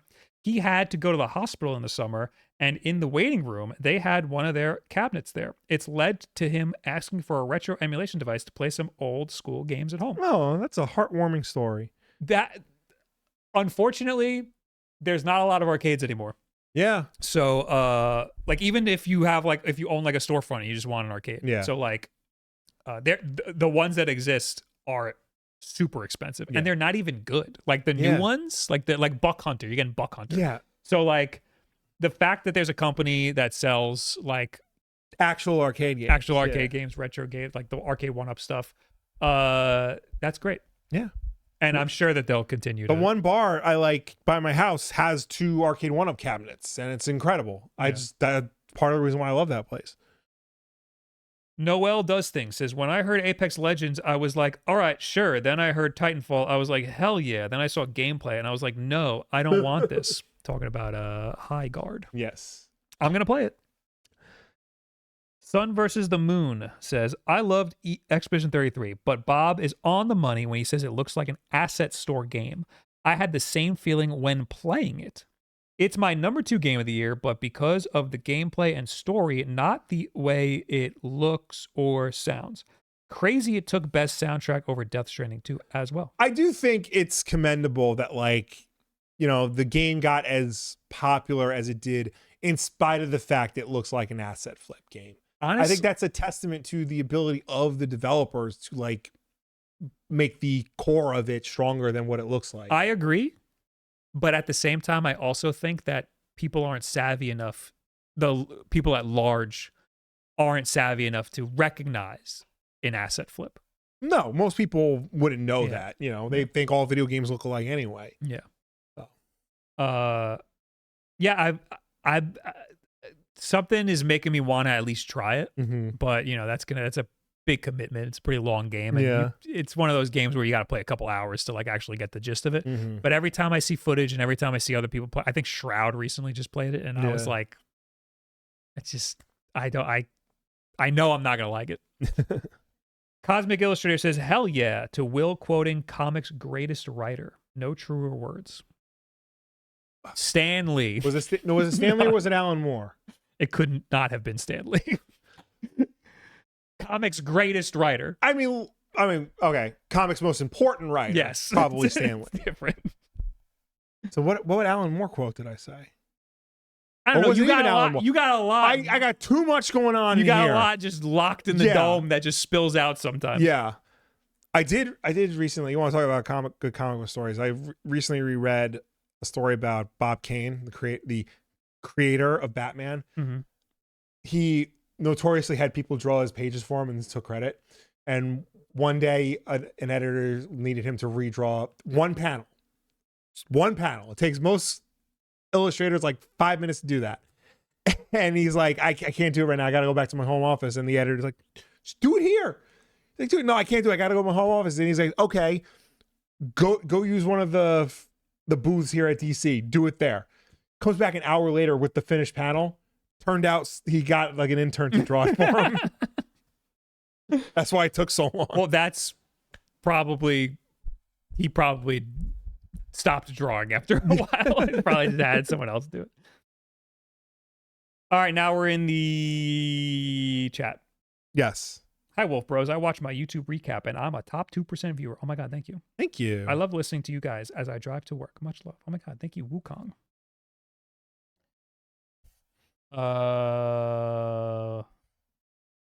Okay. Is the Odin 3 as powerful as the Switch 2? No. It's powerful. It's very powerful. I have one sitting on my desk at home. I have not touched it. There's the holidays. Yeah. Too many things. There's a lot going on. I'm almost done working for the year. Did you guys talk about the Cyberpunk sale? Yeah, apparently Cyberpunk was on the eShop for like $18 or something. Yeah. By accident. Yeah. But it's been fixed. It's now like $40, I think. But CD People were Projekt claiming Red it. said they were gonna honor the price. Anybody who bought it for $18. did you guys see? I think the Twilight Princess decompile hit 100%. Oh, that's I didn't know that was a thing. It's good when these games get decompiled because it leaves the way for other games to get decompiled. Hurricane says, I think it was Grant Morrison. Oh, yes.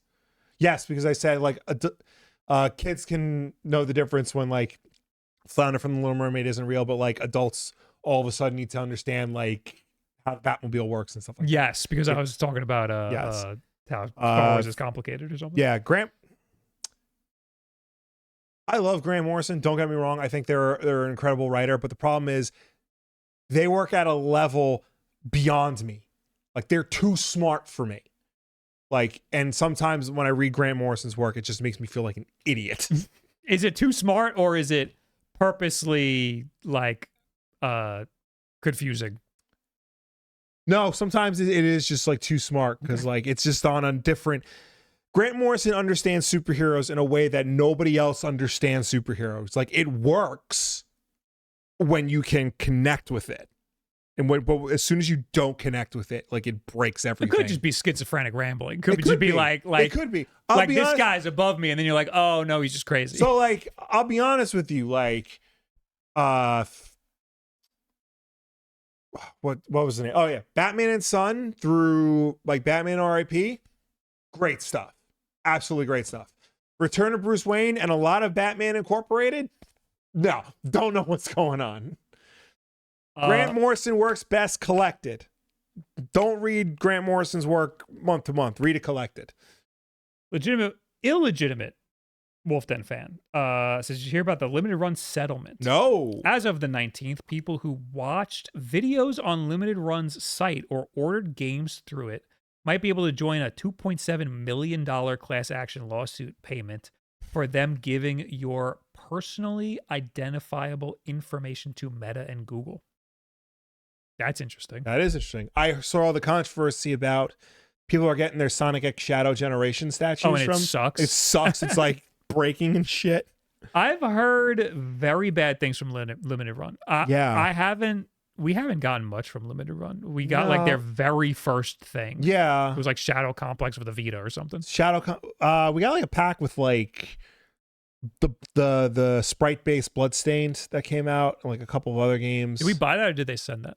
They sent that. Okay. Yeah. I think that's the only thing. That's the only thing they ever sent. I bought Night Trap from them at like Too Many Games one year. Yeah. But like other than that, that's just, and we bought Shadow Complex. We bought like the first like game or two from them. Yeah. Because I thought it was a cool thing. Yeah, but I've heard terrible things about people who have bought from them. We read stories all the time about how they screw things up and how some games just don't work or they fuck up the production of some stuff. I've also heard that from people who make games and publish them through Limited Run that they are very bad to work with. That sucks because like the idea of Limited Run games, you know, a company that will put out physical versions of certain games that may not get a physical version or have not been released, you know, for a very long time. Like the idea of that company is great, but if the business is not sound, then that ruins it for everybody. And I don't know of like any other company that's like really doing what they're doing. There is another. That's Star Wars reference. What is their name? They're Lost in Cult is like a UK one. Okay, but they have a subsidiary that does physical games, I think. Lost in Cult did Animal Well. Okay, but there's another one. I think it's part of this. It's like Limited Run. It's called something very similar. Yeah.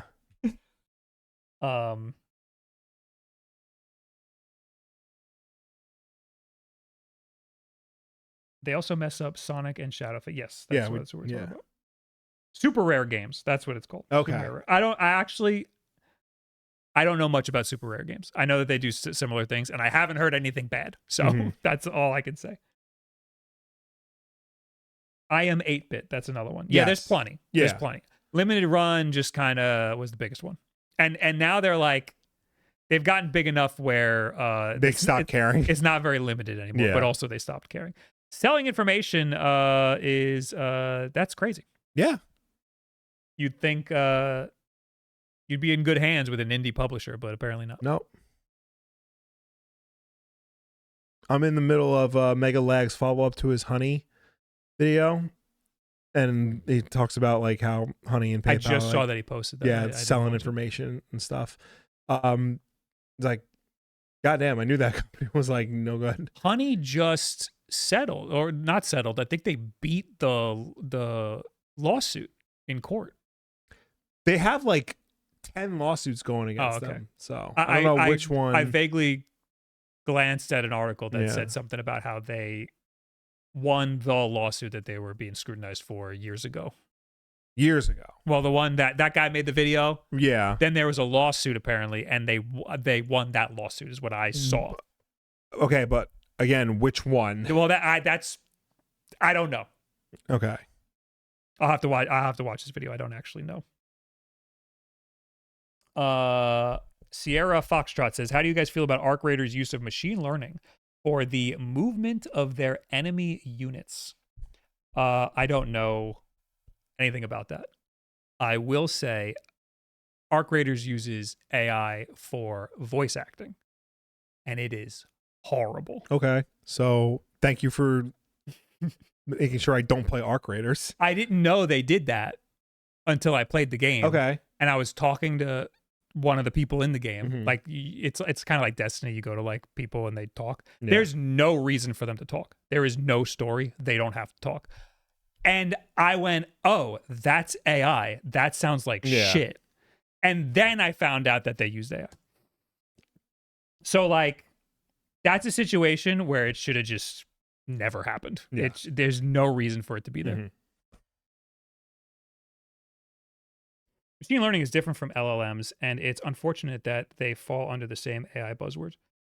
Yeah. That's why I'd like to look into that a little more, because that doesn't sound the same. Machine learning is just like, I mean, that's the problem with all of it, is it's all if statements. It's all computers. It's all if statements and binary. Just how many layers of it are we dealing with?